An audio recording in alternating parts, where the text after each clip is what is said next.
ঘরে ঢুকেই চমকে গিয়েছিল পুলিশ। সিলিং ফ্যানের সঙ্গে ঝুলছে এক মহিলার দেহ, কোমরে বাঁধা তারই 9 মাসের নিথর শিশু। কি হয়েছিল জানতে 9 বছরের ছেলের সঙ্গে কথা পুলিশের। মা ও শিশুপুত্রের অস্বাভাবিক মৃত্যুকে কেন্দ্র করে চাঞ্চল্য সল্টলেকের ইই ব্লকে। আমরা দাঁড়িয়ে রয়েছি ঠিক সেই জায়গায়, সৌরভ আবাসন। সেই সৌরভ আবাসনের দুতলায় রাউত পরিবার থাকতো, যেটা পুলিশের আধিকারিকরা জানাচ্ছেন। আজকে সন্ধেবেলা তদন্তকারী অফিসাররা খবর পান যে এই বিল্ডিং এর দুতলায় একটি রুমের ভেতরে এক মহিলা ঝুলন্ত অবস্থায় তার দেহ পড়ে রয়েছে। মৃত মহিলার নাম পৌলমী রাউত। পুলিশ সূত্রে খবর, 9 মাসের শিশুপুত্রকে নিয়ে নিজের ঘরে ছিলেন পৌলমী। পরিবারের দাবি, দীর্ঘক্ষণ ঘর থেকে না বেরোনোয় ডাকাডাকি শুরু করেন শ্বশুর শাশুড়ি। মাকে অনেকক্ষণ দেখতে না পেয়ে ডাকাডাকি শুরু করে 9 বছরের ছেলেও।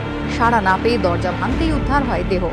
ঠিক এই ফ্ল্যাটের ভেতরেই, যেটা পুলিশ সূত্রে জানতে পারছি আমরা, যে রুমের ভেতরে সেই মহিলার দেহ পাওয়া যায়। কোমরে নিজের 9 মাসের শিশুকে খুন করে 9 মাসের শিশুকে বেঁধে রেখেছিলেন সেই মহিলা। খবর পেয়ে দেহ উদ্ধার করে বিধাননগর পূর্ব থানার পুলিশ। পুলিশের দাবি, কোনো সুইসাইড নোট মেলেনি। পুলিশ জানতে পেরেছে পৌলমীর দেহ প্রথমে দেখতে পায় তার ছেলে। ঠিক কি ঘটেছিল তা জানতে তার সঙ্গে কথা বলছে পুলিশ। মৃতার বাবা মায়ের অভিযোগ, পৌলমীর ওপর মানসিক অত্যাচার চালানো হতো। একটু মেন্টাল টর্চার হয়েছিল। মেন্টাল টর্চার হয়েছিল? হ্যাঁ হ্যাঁ। কি ধরনের টর্চার হয়েছিল? এই মা আর বেটা মিলে দুজনে মিলে টর্চার করেছে। মেয়ে জানিয়েছিল আপনাকে? মেয়ে আমার মিসেসের সঙ্গে কথা হয়েছে।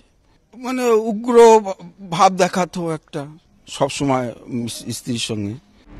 যদিও প্রতিবেশীদের দাবি, পরিবারে অশান্তি ছিল না। এখানে কোনো চিৎকার চেঁচমেচি আমরা শুনি, এবং বাবা মা সবসময় ওনার শ্বশুর শাশুড়িকে দেখতাম, তারা থাকতেন। প্রাথমিক তদন্তে পুলিশের অনুমান, শিশুকে শ্বাসরোধ করে খুন করেন পৌলমী রাউত, তারপর আত্মঘাতী হন। কিন্তু কেন এই ঘটনা, উত্তর খুঁজতে শুরু হয়েছে তদন্ত। পৌলমীর স্বামী তথ্য প্রযুক্তি কর্মী অনুপ রাউতকে আটক করা হয়েছে।